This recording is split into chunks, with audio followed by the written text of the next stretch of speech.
Hello and good evening, everyone.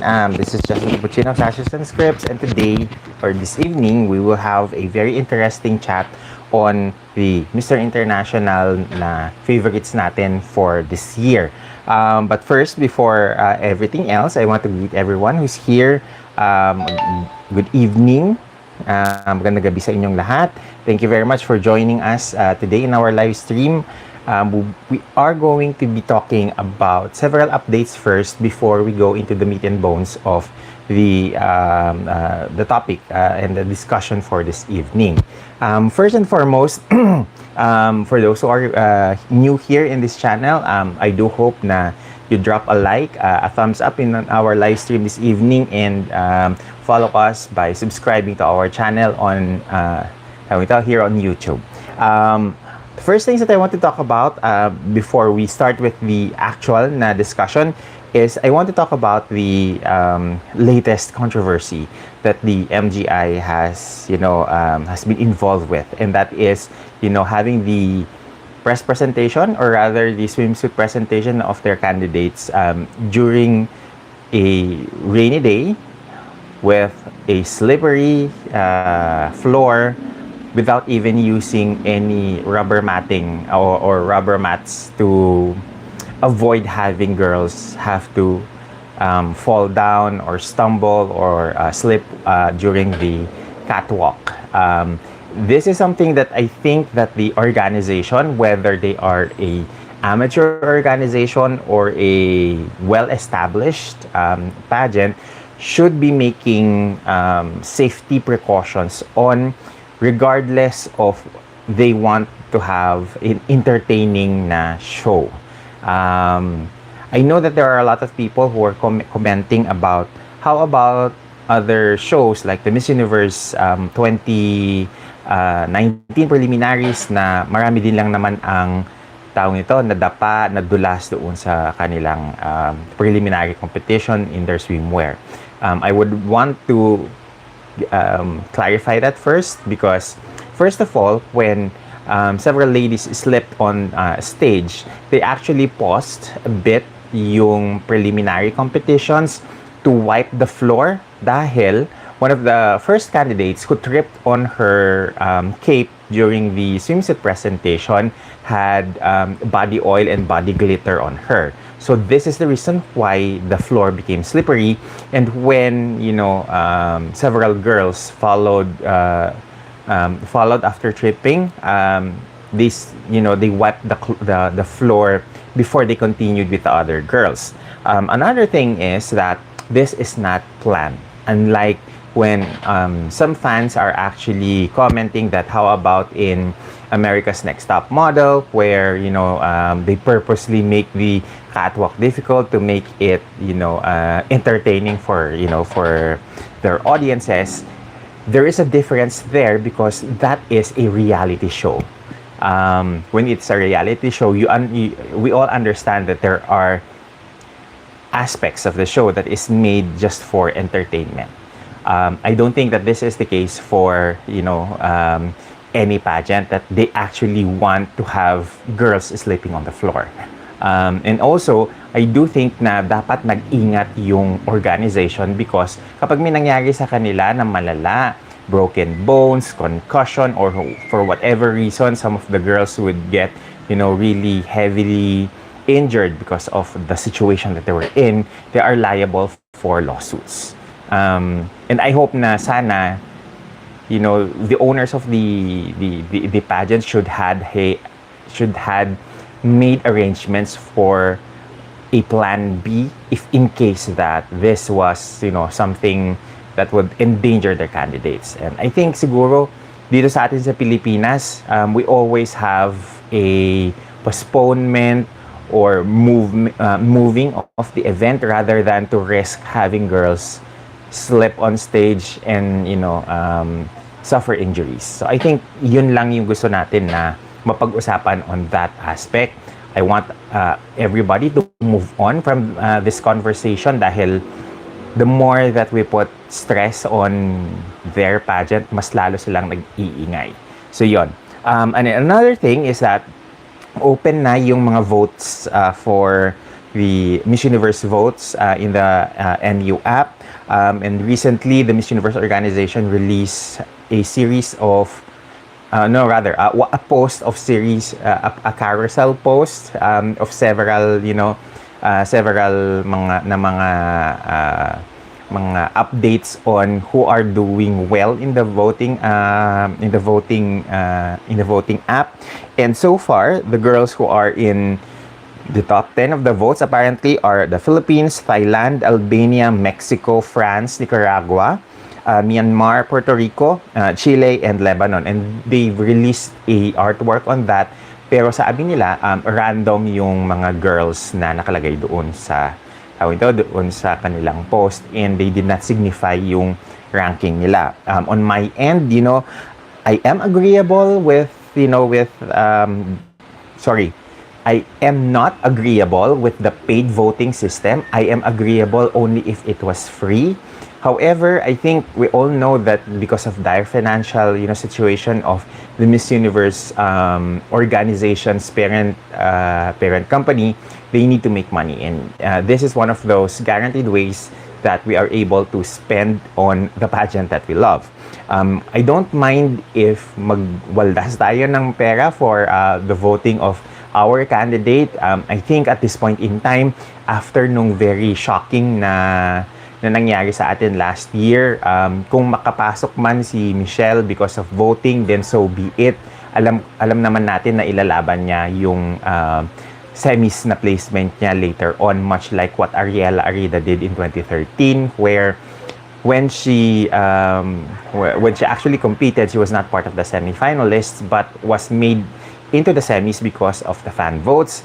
And we all know kung ano yung ending nung scenario na yun. Ariela Arida won third runner-up. So I think that it only goes to show that you give us a chance. If you give the Philippines a chance to make it into the semis, they will work hard to make it in the top 5 into the winning circle. So that's that's something na I think we are really proud of in terms of our candidates.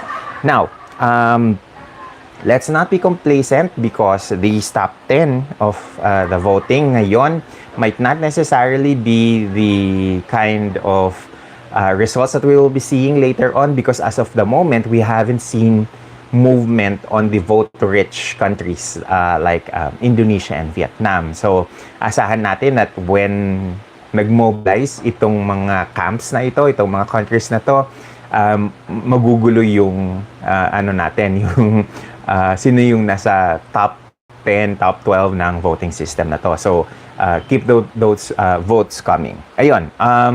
I think let's pause a little bit. Let's read some comments before we continue. Okay, Hajiev is here. Sabi niya, good evening, sir. Singapore all the way, sabi niya. I think you're talking about Ideal. Pag-usapan natin yan mamaya. But he is one of the guys in my list currently. Okay? RM McKay says, a pleasant good evening. Magandang gabi din sa iyo. Wherever you are. I think if you mentioned pleasant evening, baka you might be here in the Philippines or somewhere in Asia. Hajiev says, RM, I will be answering your question in a little bit. Unahin ko muna lang tong comment ni Hajiev. Sabi ni Hajiev, what Miss Grand injury did is not acceptable. Putting the ladies at risk for parading in high heels on wet surface, they could really injure themselves. I agree, and that is why I would have made, if they're going to make sure, or rather push through the event on a slippery, wet floor, the least that they can do is require every candidate not to wear high heels, because what happened with the Dominican Republic candidate is really very unfortunate, and we do hope that she was not really injured, and kung meron man, sana hanggang pasa lang, but we do hope that everybody would have thought of their safety first before continuing with such a dangerous, na situation for their pasarela. Ayan. RM McKay says, Sir, your feedback on Nicole Bromeo's chances at Miss International seems like Colombia is a really strong contender this year. Hindi malabo na makuha nila ang MGI at MI. RM, the truth of the matter is, ngayon, unti-unti ko nang nararamdaman si Sofia Ocio Luna as a potential Miss International. I am actually planning, or rather, I have actually a scheduled post on her that is coming out tomorrow. Medyo naunahan mo lang ako because I am feeling that currently the momentum is on Colombia and Venezuela, Andrea Rubio in Miss International. So, yung mga girls that I posted earlier this week that I felt are the possible early front runners, nakikitaan ko na nagkakatotoo. I'm seeing that when I posted about Andrea, I posted about Sofia, about Sheila of Cuba, and of course, Nicole of the Philippines.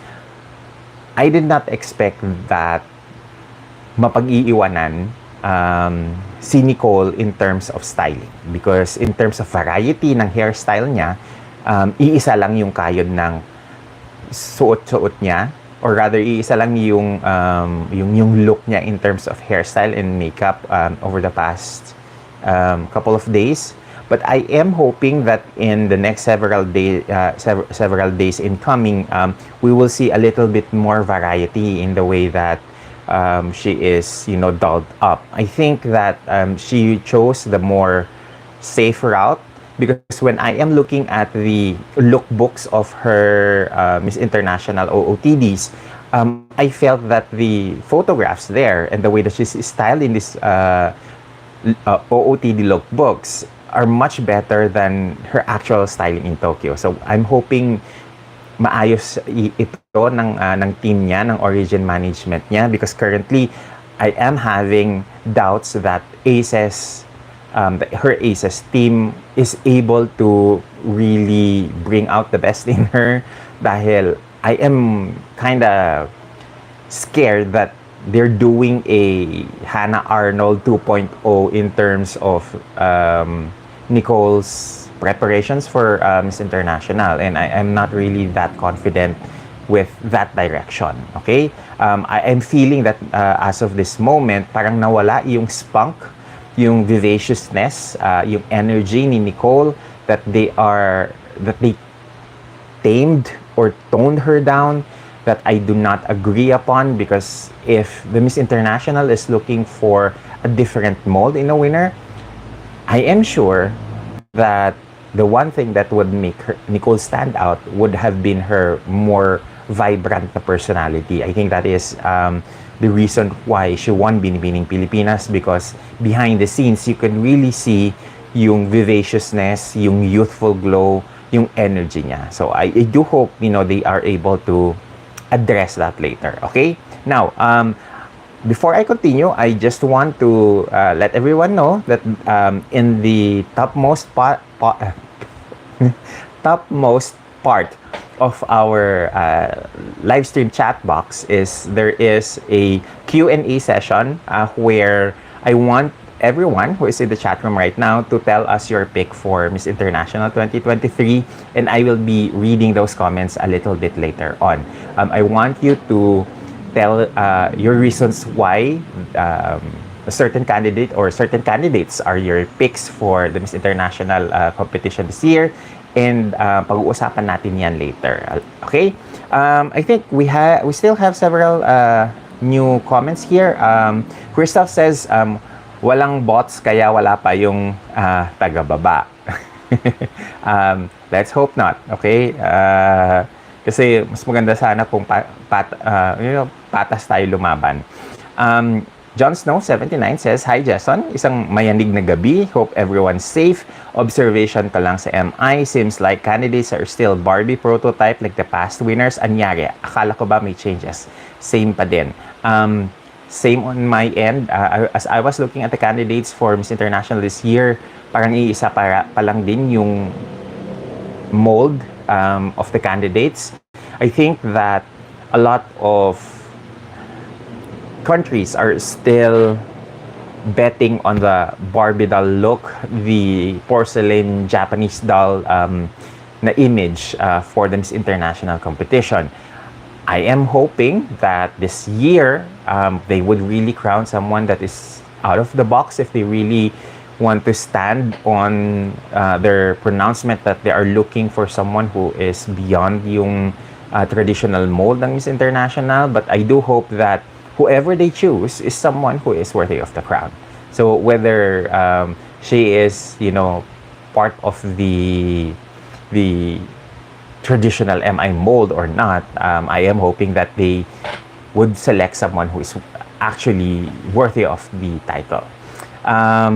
Yes, I do hope na lahat tayo are safe. I know that there was an earlier, warning about a possible aftershocks ng earthquake. So I do hope na everyone would know the drill kung paano mag-duck and ano yung mga safety precautions when there is a possible earthquake or aftershocks of it.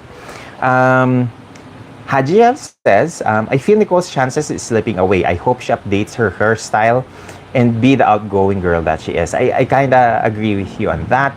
As of the moment, I think the pulled away hair, the ponytail is not serving variety.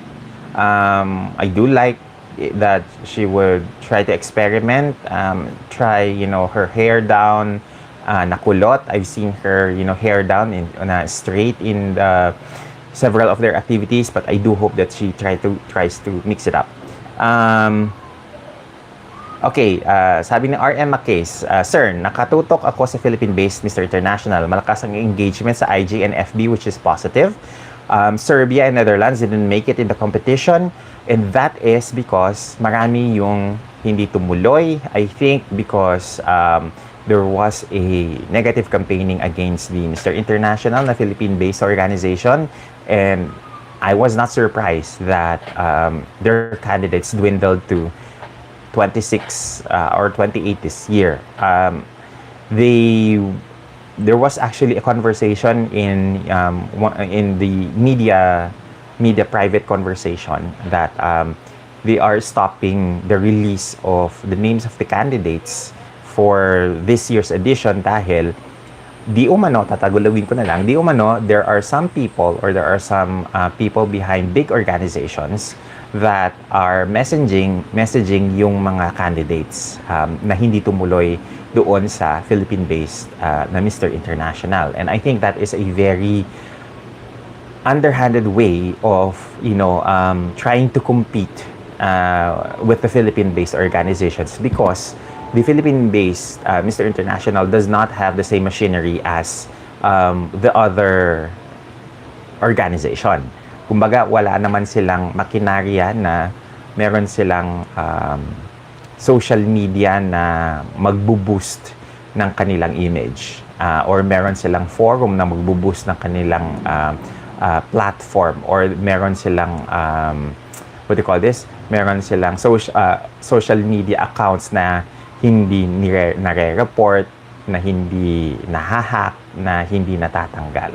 So I do hope that in the next several days, makitaan natin ng ano yung kayang dalhin or kayang ibigay ng Philippine-based organization. Although I am not going to expect that kaya nilang tapatan yung gloss and yung HD ng Thai-based na mga pageants because yes, we all know when it comes to HD na factor, mahihirapan makipagkompetensya ang Pilipinas doon sa 5G ng Thailand.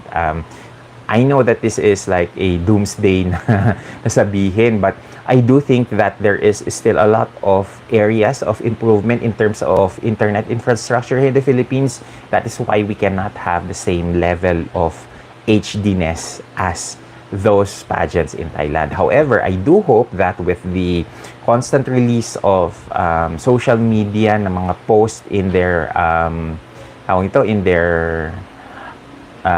newly created na mga social media accounts, just type in na lang yung the mi.organization on IG or the mi.org on Facebook for you to check yung kanilang mga social media accounts. Dahil these are fairly new, but you can see that in terms of gloss of the headshots, the national costumes, the swimwear portraits, hindi tayo nahuhuli in terms of, concepts. And I think that the Philippine-based organization are much better in terms of creating photos and photo shoots, glam shots, headshots for the candidates as compared to its Thai counterpart. I think that is one of the strengths, or that's one of the strong areas of the Philippine-based org, that in terms of production, yung Thai org naman yung mas nakakalamang. So they are just equally, I believe, neck and neck in that aspect. Okay, saan ba tayo? Sabi ni Hajiev, baka hindi nag-train sa hairstyling si Nicole, sad face. Baka nga, or kukunti lang yung tao ito, yung nasa arsenal niya na kayang gawin in terms of hairstyle, kaya ganon. But I do hope na in the next several days, magpakita pa siya ng iba pang mga bala, kumbaga, o kung ano pa yung mga barahan niya in terms of styling. Jem Mailom says, hi Sir Jason, nice to see you live on YouTube. Been a follower of your page and your insightful views on pageant world. Keep up the good work. Maraming salamat, Jem, and I do hope that you subscribe to our channel for more pageant content like this. Nasa na ba tayo? RM Macase, my opinion, the selection for the winner for Mr. International should be strategic. In response to the controversy of the Thai-based Mr. International, I agree. But at the same time, I also believe that they should select a winner who would push the brand or the image further of the Mr. International, na Philippine-based organization.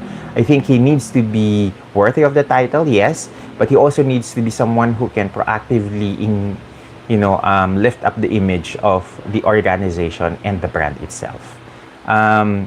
Roseulo Dagasgas, bakit dalawa ang Mr. International? My God, huli ka na sa balita, Roseulo.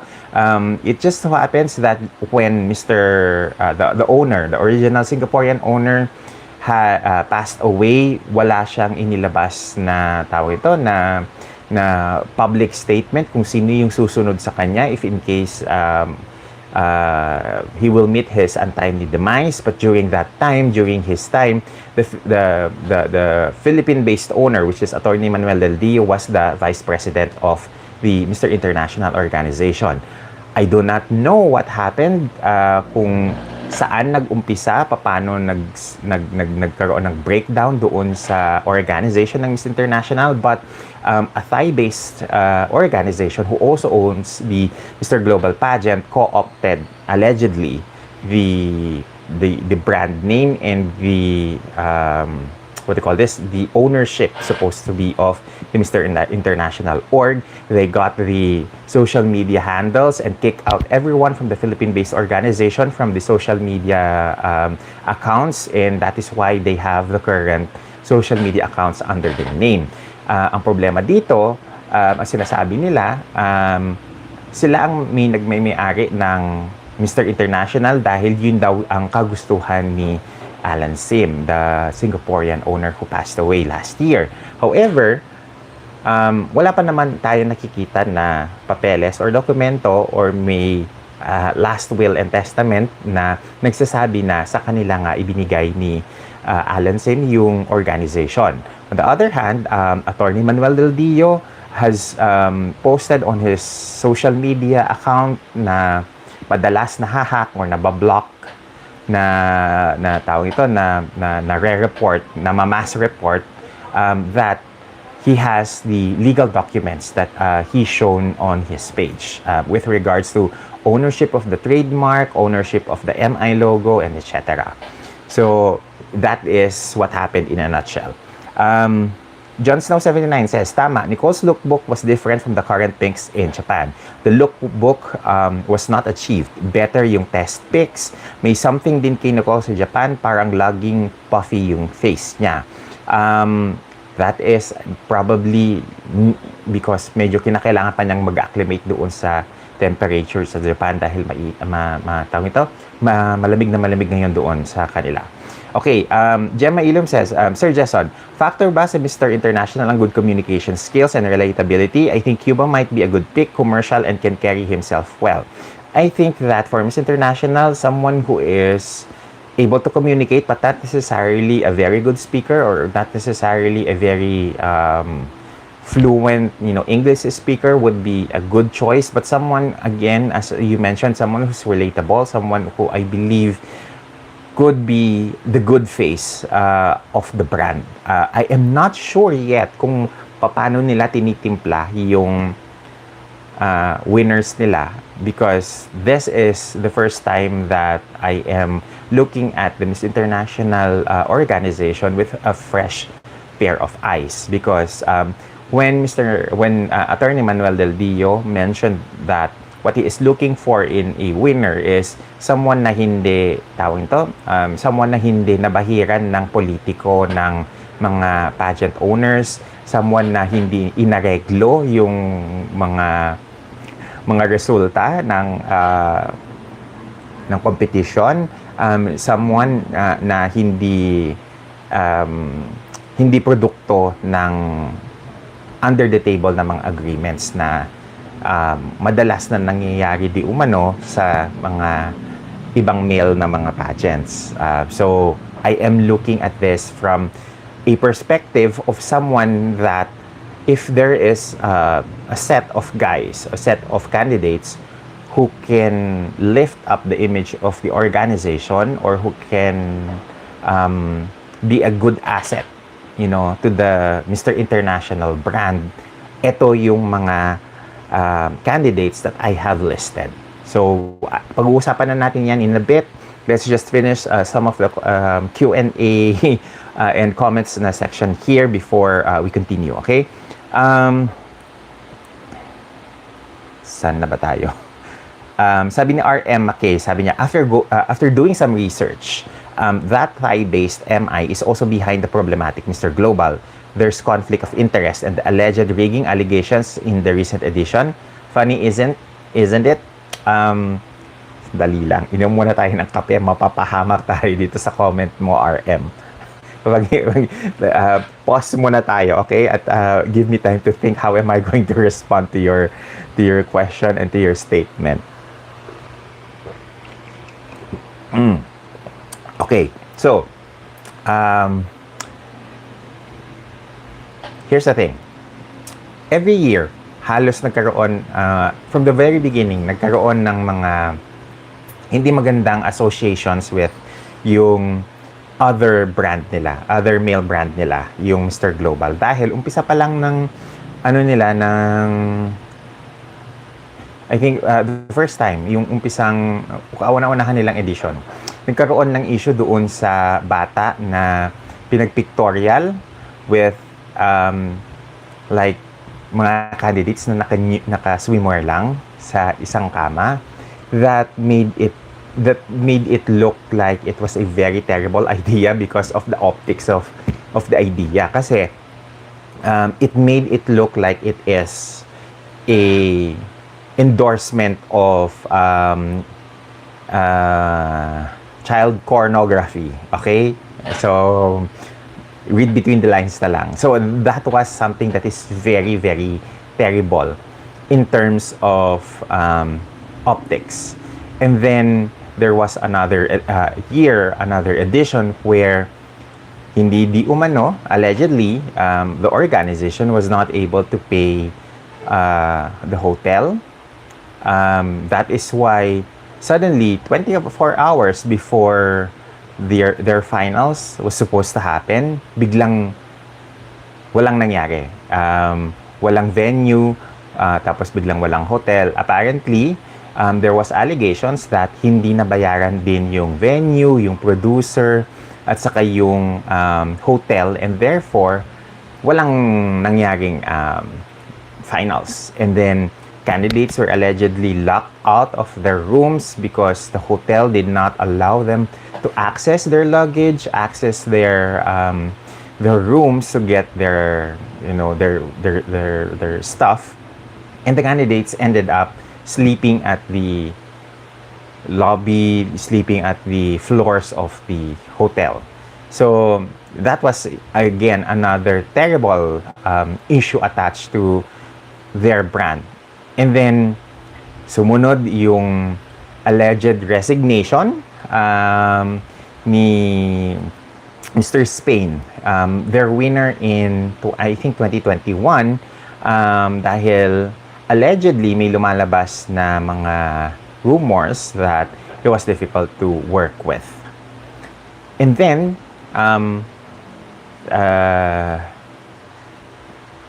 Mr. Spain came out with a series of social media posts saying that how can he work when he is not being paid.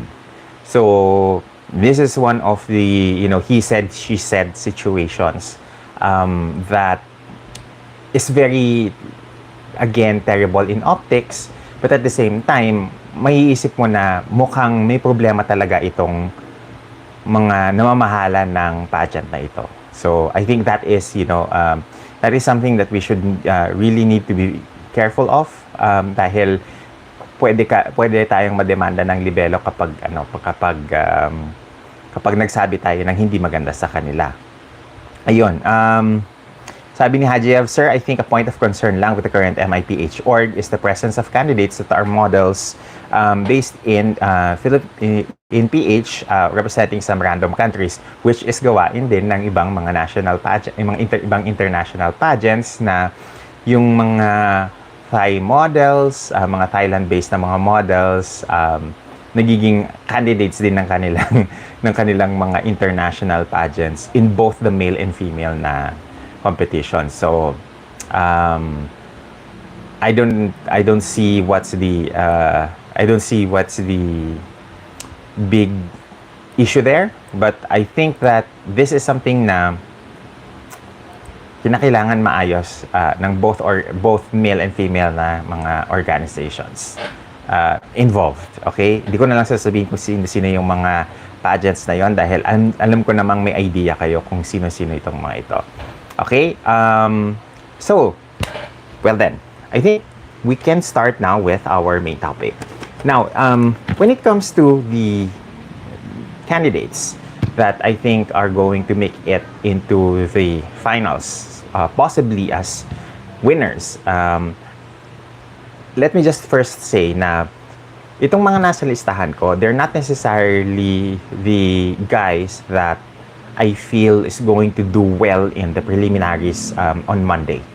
I think that these are the guys that would definitely help the Mr. International brand if they make it into the top 5 or into the top 6, I'm not sure, of the pageant later on. I think we need to be very, strategic in thinking in terms of who do we think is the best kind of candidate, the best candidate in terms of what they can bring into the organization, and why they are the ones who I feel would be best in terms of yung background nila, in terms of what they can bring into the table. So essentially, dahil mangyayari pa lang yung prelims, yung mga candidates that are on my list are solely based on my perception of the kind of candidates that would do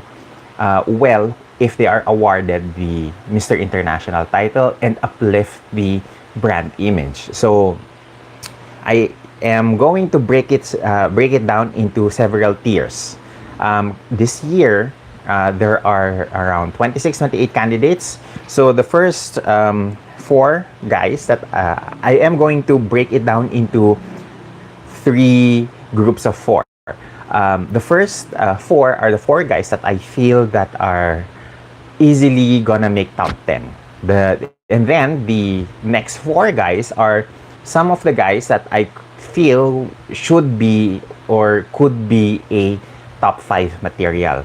And the last 4 guys that I will mention are the guys, or are the candidates rather, that I would like to see with the Mr. International title. Okay, so let's start first doon sa batch of candidates this year, because I think that despite having only around the 20s, 26 candidates, sabihin natin, medyo mabigat yung mga candidates nila. They're not necessarily very popular, except for maybe a handful of few guys. But when you look at, you know, their stature, the way that they hold themselves in their social media na mga posts, the way that they present themselves in their social media, you would see that these guys are really heavy hitters. And they are a very competitive batch look-wise. I feel that. But I think the first 4 guys would easily be top 10 material. And the first on my list is... wait lang, at nawala. Is... Singapore. Okay, ayun. Let's start first with Singapore. Aidil Haidil is a fitness trainer and a first runner-up in Mr. World Singapore in 2022. And he is a graduate of sports management. And one thing that is very interesting about him is that parang na-aksidente siya. He had a vehicular accident that he needed to be inserted ng mga metal plates because he had so many fractured bones in his body because of that, and he had to go through intense physical therapy. And that kind of, you know, story, that kind of backstory is a very potent na backstory if you want to be someone who is inspirational. Dahil yung kwento niya, it is a story of recovery and healing. And I think that yung mental struggle, aside from the physical pain and the physical struggles that he had to go through, would make him easily one of the candidates na relatable doon sa struggle niya. And I think having that kind of, what do you call this? Having that kind of story to tell makes him very relatable. And I think that is going to be essentially a great addition to whoever becomes Mr. International, if in case na siya ang manalo. Okay? The next one in my list is United Kingdom's Ryan Larson. He's an actor. He is a SAG-AFTRA certified na actor, if I'm not mistaken. And he's also a model. He's based here in the Philippines because he is traveling around the world for modeling assignments. He is a very goofy personality. Nakikita ko yun doon sa mga videos, mga behind-the-scene videos na sinishare ng mga media doon sa... We actually have a group chat for Mr. International where we share mga post, our, you know, content with each other in terms of yung mga social media na mga postings namin on our different feeds. And one of the things that I noticed about Mr. United Kingdom is that he is a very goofy na person. He is very, kumbaga parang magaan siyang kasama dahil he makes people laugh, he makes people, you know, tawag ito, madali siyang kagaanan ng loob, kumbaga, dahil he has this, you know, very funny personality behind, you know, behind yung very serious na model-esque niya na tawag ito, na look. And then I also have Mr. Jamaica, Michael Watson, who is, I believe, one of the facially interesting na mga black guys in the competition this year. I think that he is, if it's going to be a top 12, tingin ko automatic pasok siya doon sa tawag nito, doon sa top 12. Simply because he has a very striking look with him na I don't see in other guys in the competition. And then, finally, the first among my first four is, of course, Mr. Philippines. Austin Cabatana, who is the tallest in this batch. Actually, dalawa silang pinakamatangkad this year. And this is the first time actually that I am very, very, excited because finally, for the first time, we have a candidate that is considered the tallest in his batch. Never na nangyari pa siguro sa Pilipinas itong pagkakataon na ito, and I am very excited to see Austin, being one of the tallest candidates in this year's competition. What I like about Austin is that he is a student, current marketing management student who is taking his second degree. So he initially graduated with a degree in business management, and then after that he took a second major with marketing management at the De La Salle University, DLSU. Okay, he is also a PMAP member, which is the Professional Models Association of the Philippines, the very first na professional modeling association that is established in the country. So in terms of looks, I think his Donnie Pangilinan look alike is a very is a very welcome thing because he immediately registers in the minds of a lot of Filipino fans. And aside from that, he has this very goofy smile that makes him really easy to get along with. Okay, so that's the first four guys that I think top 12, top 10 shoe in immediately. And then the four guys that I think that pwedeng makabasag ng or maka-pull ng rug from under my top 4 favorites would comprise of actually no, it's not 4, it's 3 pala, sorry. It's the 3 guys na tingin kong maging strong possibilities for the title. I apologize for that. So I at number 7 I have USA.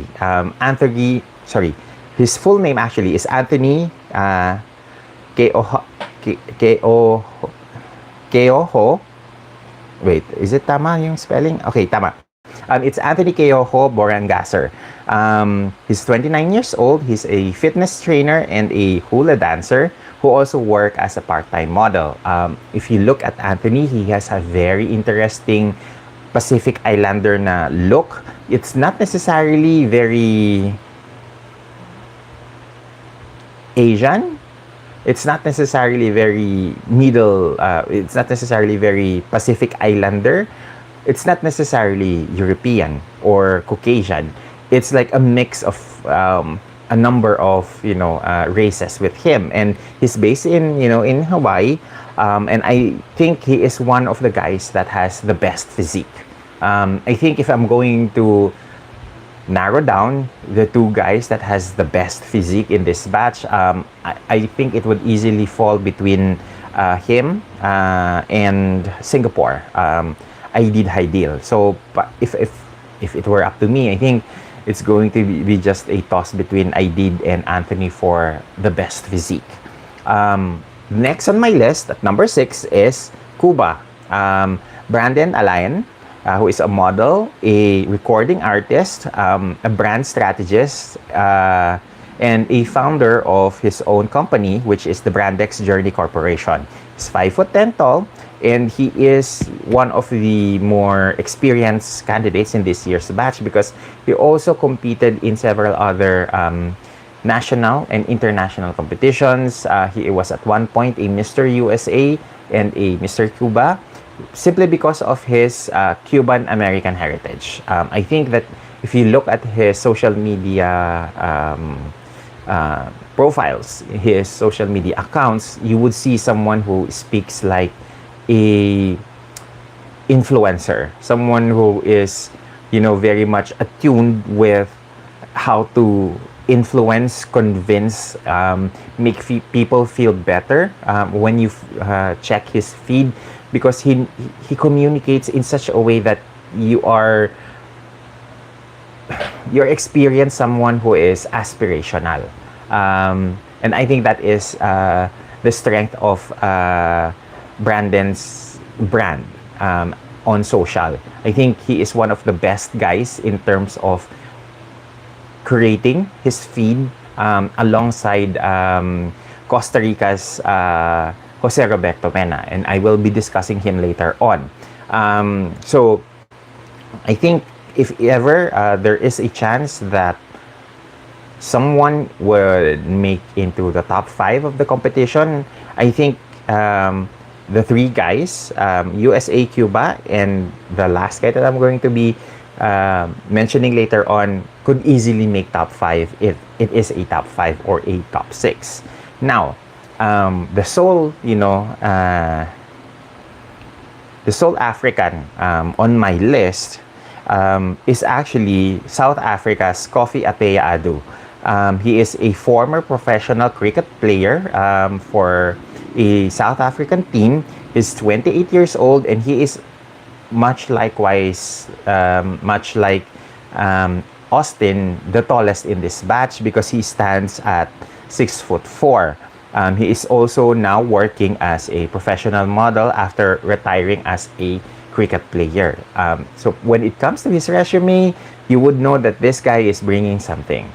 In terms of physicality, he is also one of the tallest, and therefore his proportions would really be a great asset for the Mr. International brand if he is given, modeling assignments later on, here or abroad. And I think that because he is a professional cricket player, there is something that you would expect when it comes to professionalism with this guy. And you know that he is competitive because he plays sports. So I think that South Africa would have a great chance of making top 5, I believe, if it's going to be a top 5 in this year's competition. Now, the 4 guys that I think is going to be neck and neck in terms of winning the title is pretty much the most popular guys in the competition. We have Argentina, Miguel Angel Olaya, who is 27 years old. He is initially he is Colombian born, but actually migrated to Argentina. And we all know him because he is, the winner of the Super Talent back in, I think, 2021. And he competed and made top 20 at Mr. Supranational during his year. I think I've mentioned this quite a number of times in social and at one point in our live stream na I think that his top 20 placement in Mr. Supranational is an injustice because he deserved to make top 10 or even higher or even further. He stands 5'10", and is 27 years old. He also looks very much like a jacked up na Superman. And if you look at his photos that is being released on social media, you really can see, a Clark Kent resemblance with him. Now, third on my list is actually Jose Roberto Mena of Costa Rica, who is 25 years old, also stands 5'10" in height, and is a journalism graduate. He is also an animal rescue founder, and this is something that he has been doing for a longest period of time. And even before, flying here in Manila, he had a charity fundraiser, I believe, that he went to for ASPCA, if I'm not mistaken. That was the name of the charity organization for the animal rescue. I hope I'm not making a mistake on that, but I will definitely double check later. But he did had a event where he had to attend a gala for rescue animals, a gala for fundraising for rescue elements. Okay, and he is supposed to, compete at Mr. World because he was also, I believe, crowned as Mr. World Costa Rica in 2022 or 2023. I am not sure. I think it was last year. So we're not sure if after Mr. International he will be competing to Mr. World, if there is a Mr. World later on, or if he doesn't win the Mr. International title. Because in my end, I think that he is one of the strongest candidates in this batch. So we might be seeing him, among the top 5 or even top 3 winners this year. Now, the other Asian in my list is Malaysia's Abdul Rahman Lee, who is 25 years old. He is a aerospace engineering student. Again, may resume, mabigat ang dinadalang resume sa competition. And he is a bronze medalist during the 2019 SEA Games that was held here in the Philippines for discus throw. So in terms of, again, resume, hindi ka mauubusan dito sa batch nito. And he has a very interesting, background, because he's not just Malaysian, but he's also half Indonesian. So you have a Mr. Malaysia here who is Indonesian Malaysian, who has Chinese roots. So this is very interesting. Aside from that, he's 25 years old, and I believe he is among the taller candidates at 5'10", 5'11" this year. So in terms of looks, I think he is very commercial, very marketable. And I think in terms of, of appeal, hindi naman siya nahuhuli among the candidates this year. Okay. And top on my list is Spain's Jose Antonio Campos Calle, who stands 6 feet tall.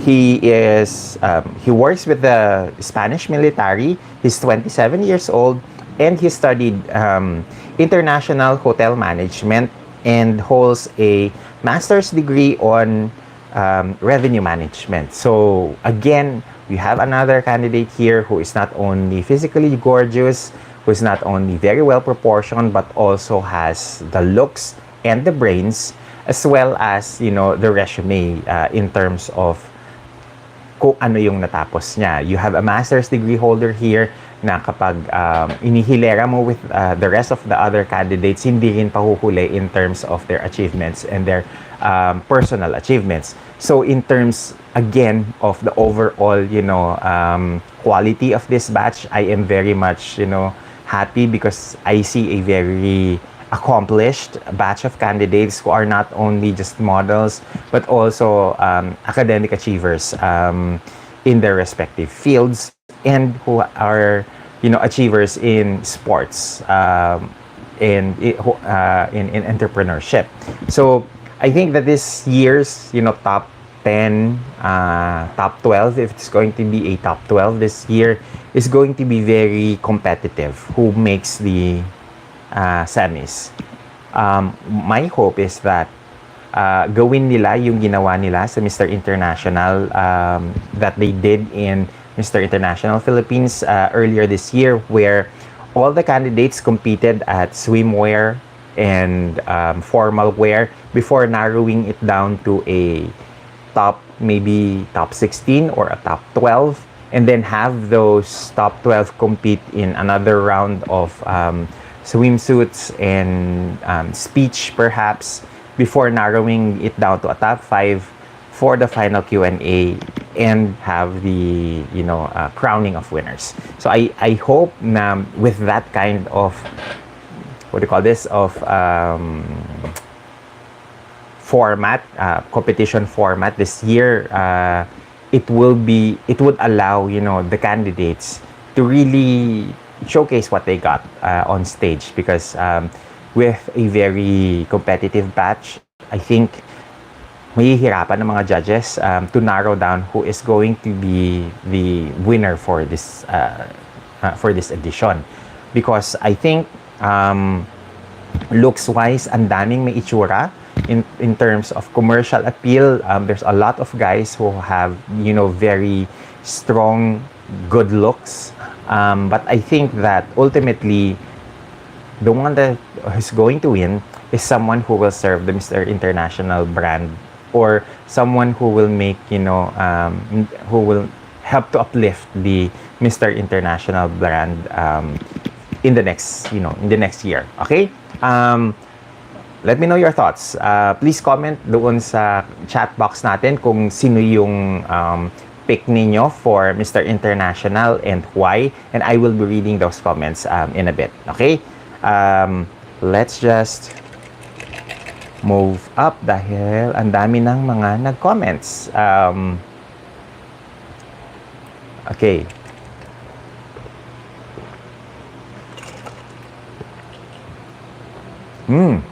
Okay. Dali lang. Let's start with Going Popcorn. Sabi niya, hello po and everyone. Nakahabol sa live. Kiravan Lopez says, I think if the PH-based Mr. International will crown someone like Argentina, Spain, or USA, mas magkakaroon sila ng advantage kumpara doon sa TH-based na organization. Sabi naman ni Hajiev, my favorite is Mr. Singapore. Perfect physique, very manly face, and his background. Like how he rose from an accident that broke his body, and he came back. Ang biased ko, hehehehe, smiley face. Theory smiley face. Okay.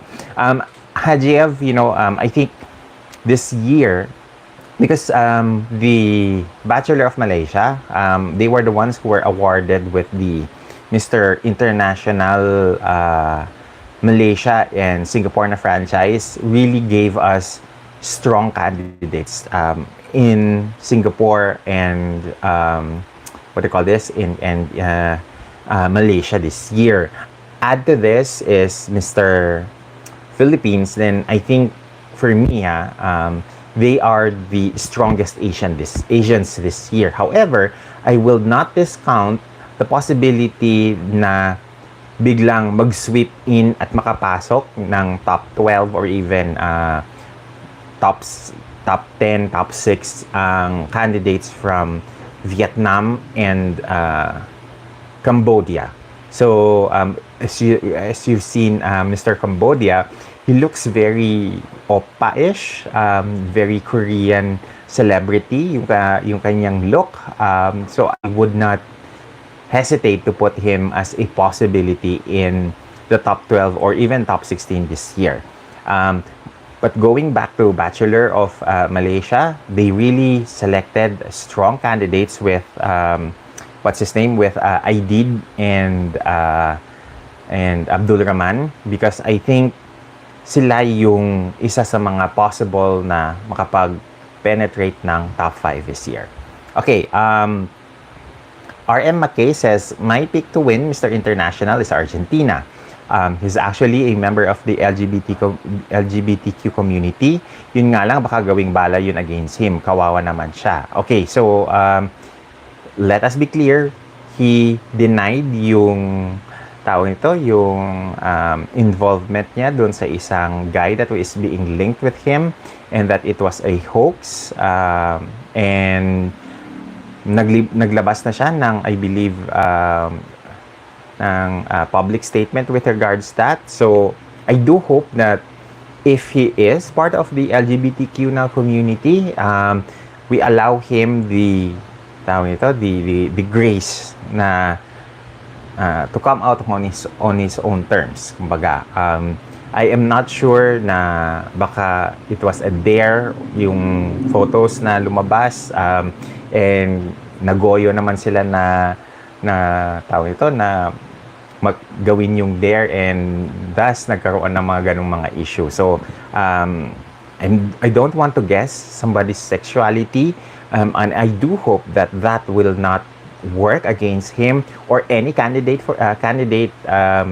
in any male pageant for that matter, because I think we should be accepting of genders, different genders joining male pageants, dahil una sa lahat,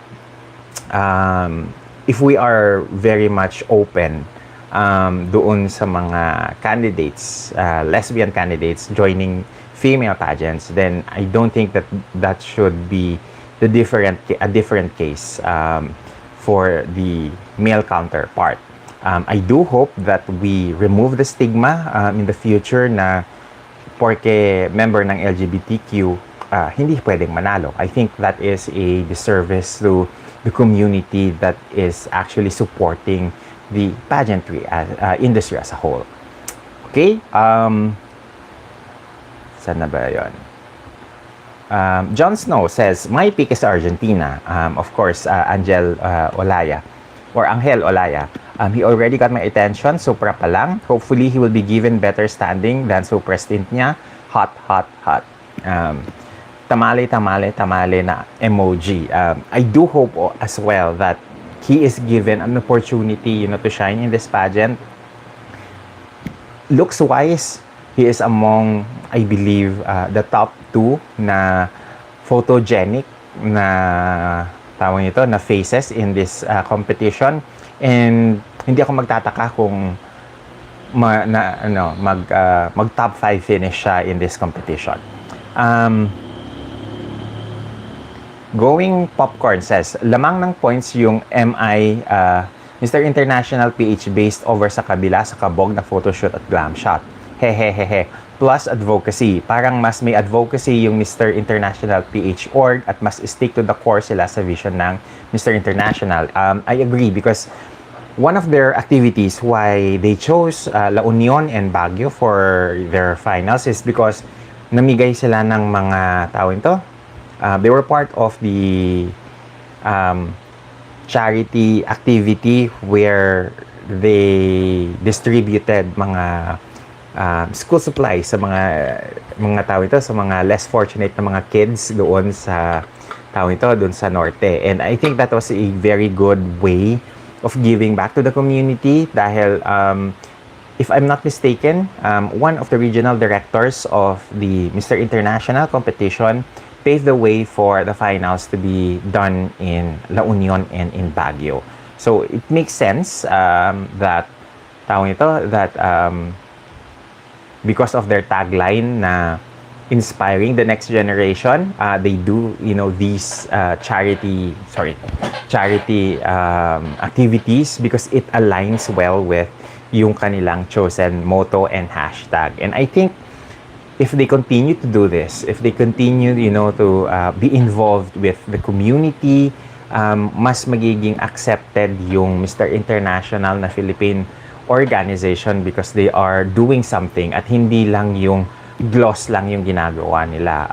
They are getting essentially what works in the female pageants and applying it on the male pageants. That's why I am pretty much impressed with the way that they're doing their pageant because of the fact that they are trying to stay true with the advocacy aspect of pageantry. And I think that is very commendable, especially for male pageants dahil hindi lahat ng mga male pageants ginagawa ito.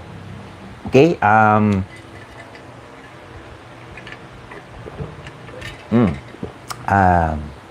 Let's read the comment. Sabi ni RM Case, for the rest of his top 5, sabi niya, my top 5 for Mr. International is Argentina, Spain, USA, Cuba, and Costa Rica. The sad thing is, Philippines will never win kasi pwedeng iba to sa org ni Attorney Del Dio na rig din yung pageant nila. Which is exactly what happened doon sa Mr. International na Thailand-based na everybody was shocked that Mr. Lebanon who after winning, ironically, after winning Best in Swimwear, siya pa yung hindi nakapasok doon sa top 10, top 5 ng competition. And it was a big question mark for a lot of fans that someone who is very statuesque, good-looking as him, did not push through in the competition. And conveniently, after the pageant, may mga biglang lumabas na mga rumors about his attitude. And I think this is just, mudslinging on some people's parts to justify his non-inclusion after his, placement in the first cut. Okay. Kiravan Lopez says, my personal top 5 are the following: Spain, Argentina, Malaysia, Jamaica, and USA. I don't see Philippines entering the top 5. Hanggang top 10 or top 12 lang siguro siya. Matangkad lang siya. Yun ang sabi ni Kiravan Lopez. On my end, I think yung top 5 mo quite very solid. Jamaica is, one of the guys na I believe is one of the better candidates this year na in terms of yung silent na killer. He is one of those candidates that I would think would be working behind the scenes, but then suddenly come finals, pwedeng mambulaga or pwedeng mag-change nung outcome ng game because he is, very interesting. Going Popcorn says, I think Argentina and Spain will definitely help elevate the brand or reach further markets for the org. Pero ako, medyo sentimental favorite ko si Nepal. Nepal, one of the things that stood out with Abhishek Chudal of Nepal is yung kanyang national costume. For me, he is one of my picks for the 3 best national costumes because of the authenticity of the costume itself. Sabi ni Kiravan Lopez, at Going Popcorn, agree ako, mas mafo-focus yung attention sa PH-based na organization since parang mas pabor sa panlasa ng karamihan yung mananalo. Okay? RMK says, Mr. Cuba is the best talker of all the candidates, which will save the org as well as nasan ba yan? Mr. Cuba is the best talker of all the candidates, which will serve the org well as a mouthpiece or spokesperson. Kaya nasa top 5 ko siya. I agree. Brandon is one of those guys that would definitely nail it when it comes to the Q&A. So I do hope na he's given opportunity to speak in the mic because when he speaks in the mic, definitely everybody will get sold with him as a possible winner. John Snow 79, wala bang Becky Lou Blanco sa batch ng Mr. International PH version? Yung ala Mr. Haiti ng Mr. I Santaolan branch, yung ka-Vogue fashion. Diyos ko, loka-loka ka talaga, John Snow. Wala naman siguro. Wala naman. Kasi I just checked, before going live, I just checked the Instagram reels ng the MI org na account nila on IG. They did a rehearsal for an event this evening. Tapos, lahat naman sila diretso maglakad. Mukhang straight maglakad. So, I think maybe, maybe pakulo lang yun sa tawag nito, sa PH based na org. Okay? Kiravan Lopez says, I do love Malaysia. And sinagot ni Going Popcorn yung comment ni Kiravan Lopez na need nila ng strategic win to compete with the other org. Yung talagang kayang i-overshadow yung current winner nila. Hehehehe. Ayan, Kiravan Lopez says, grabe ang credentials ni Mr. Spain. I agree, he has a master's degree. He also works for the Spanish military. So, he definitely has, something in the bag. RM McKay says, Sir Jason, your opinion on the winner of the Thai-based MI attending the finals of Miss Philippines and Mr. Filipinas Worldwide. The design is very nananadya. Hindi naman, kasi sila naman yung may hawak nung TH-based na franchise ng organization. But, let's see. Kasi I don't think naman na hahayaan ng mga org na to na magsabong silang dalawa, 'di ba? Na mag-away sila sa isang venue. Kiravan Lopez says, at Going Popcorn, yes, that's the correct term. Dapat ma-overshadow talaga yung winner doon sa PH-based. Third foreman says, Spain. Yung mga choices niya actually are Spain, Argentina, and the USA. Which is great choices, by the way. Going Popcorn says, dapat unahin ng mananalo sa PH version yung i-overshadow yung Alakatrio na slow-mo walk nung TH. Ha ha ha ha. Guys, I don't think naman na na magpapatalbugan yung mga yan. But what I do hope is that after the coronation ng bagong Mr. International, sana naman bigyan din yung mga media that are not able to watch the finals in Baguio on Friday kasi you all know naman may mga trabaho din naman tayo dito sa Maynila at hindi naman basta-basta na makakalipad papuntang Baguio ng basta-basta. So I do hope that they would allow or give opportunity for media here in the Philippines, in Metro Manila actually, to have like an interview session with the new sets of winners ng Mr. International. I do hope na mangyari yon because that would allow, you know, more people to be able to know more about the winner, and also give an opportunity for us, you know, to help boost the image of the new winner and the organization as a killing two birds with one stone type. Okay, going popcorn says, per seriously, they need a winner that will be yearly visible in all events and brands para ma-focus sa Philippine org lahat ng media, popularity, and relevance. I kinda agree. They need to make sure that they are as visible as Lucanan na on my feed, because I follow him, has like major events na nangyayari. I remember like there was one time na he was at the opening of a hotel here, an Indian restaurant here at the Novotel Hotel, Manila, kung saan he was one of the invited special guests for the opening of the Indian cuisine themed na restaurant. And then he also had shoots with designers like Francis Libiran. He also had mga public appearances and charity works here in the Philippines during his reign. So, in terms of productivity, hindi siya yung katulad ni Mano Franco na ang ginawa lang is to be invited sa mga events. And then, you don't necessarily see him using his title for charity events, or maybe he does, hindi lang natin siguro nakikita as much as Lucanan. Nasa na ba tayo? Sa tanong ni Jam Amihan, chance po ni Argentina or Spain to win? Malaki. I think right now, a lot of pageant pages are really banking on Spain and Argentina alongside other heavy hitters, popular guys in the competition to win the title. I think yung apat na guys na nabanggit ko earlier, Spain, Malaysia, Costa Rica and Argentina are really the guys to look at in terms of possible winners. I don't think that on the first year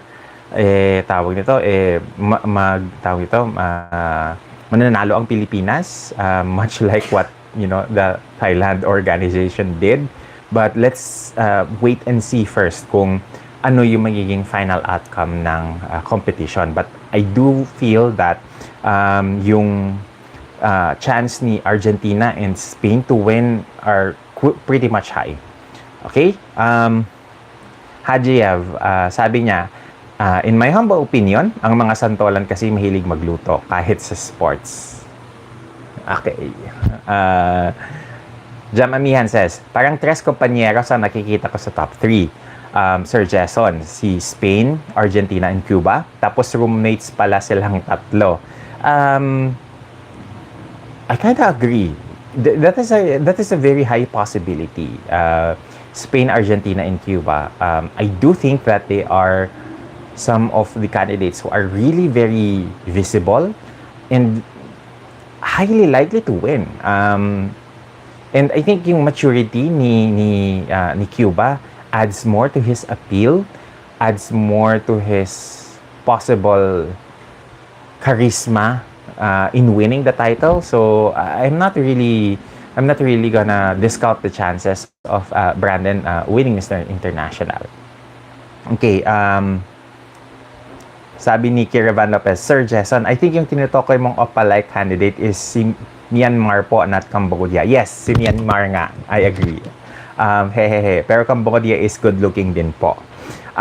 John Snow 79 says, kung magiging basis ay yung previous winner like Lukanand Shettirmayam from India, pipili nga sila ng winner na marunong magsalita at sumagot and at the same time, mukhang mabango.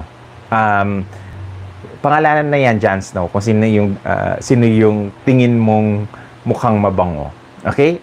Kiravan Lopez, sabi niya, John Snow, mukhang po bang hindi mabango yung winner sa tie base? Char lang po, ha ha ha ha.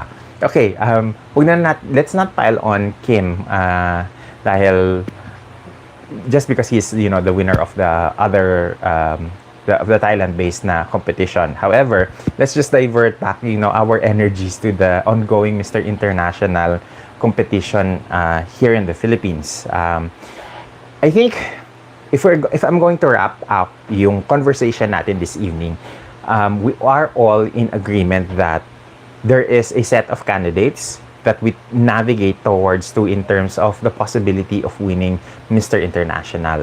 And the good thing about this is that hindi lang isa, dalawa, tatlo, or apat na pangalan yung naiisip natin. Marami tayong nababanggit. We have several names in our lists, collective lists rather, that could potentially be winners of the Mr. International title. And I am very glad about that because it allows us to have a conversation wherein very smooth yung palitan natin ng kuro-kuro dahil we are in agreement that even if wala sa listahan natin yung mga nababanggit, we also see their merits in terms of the possibility of winning. This is the reason why I did my research, looked at their backgrounds, and presented them to you to give you a perspective of what I see in terms of these guys possibly winning the Mr. International na title. I think the 4 guys that I've mentioned, plus maybe 3 other additional na candidates na pwedeng maging top 5 or top 6 ng competition na to, tells us of the caliber of candidates despite all of these negative things that was thrown into the Philippine-based organization. We could still see that the candidates who joined Mr. International here in the Philippines are of quality, and these are not just so we can add on to the possible list head count of candidates, but rather even if those guys that we feel na idinagdag lang sa competition also have something to bring into the table when it comes to their resumes. And I think that is a great thing to look out for in terms of the Mr. International this year. I do hope that maganda yung finals nila. They can produce a very entertaining na finals, much like what they did in Mr. International Philippines earlier this year. I just hope na sana dito nila ginawa sa Maynila para mas marami yung makakita, mas marami yung makapanood ng finals ng Mr. International dito sa Pilipinas. I do hope that moving forward, the things na hindi maganda yung or hindi maayos yung pagkakaplano, hindi maayos yung pagkaka-set up here would be learning milestones for the organization as they move forward in the future. I do also hope na hindi sila mawalan ng tawag nito ng fight in them when it comes to yung legal battles nila for the Mr. International na ownership, dahil I think they are an organization that is worth investing on, and I do hope that they exceed our expectations in the future. Okay? Mga huling comments na lang. Okay, sabi ni Kiravan Lopez, currently watching yung gala night. Watch din po kayo. Yes, I will be watching after our live stream. Medyo kung hindi ko maabutan, then no choice ako kundi mag team replay ako sa gala night nila today. Hajiel says, I also forgot to mention USA. Agree. Anthony Borengasser is one of those candidates na mamanmanan mo because he is definitely a threat to the title. Okay, nasa na ba?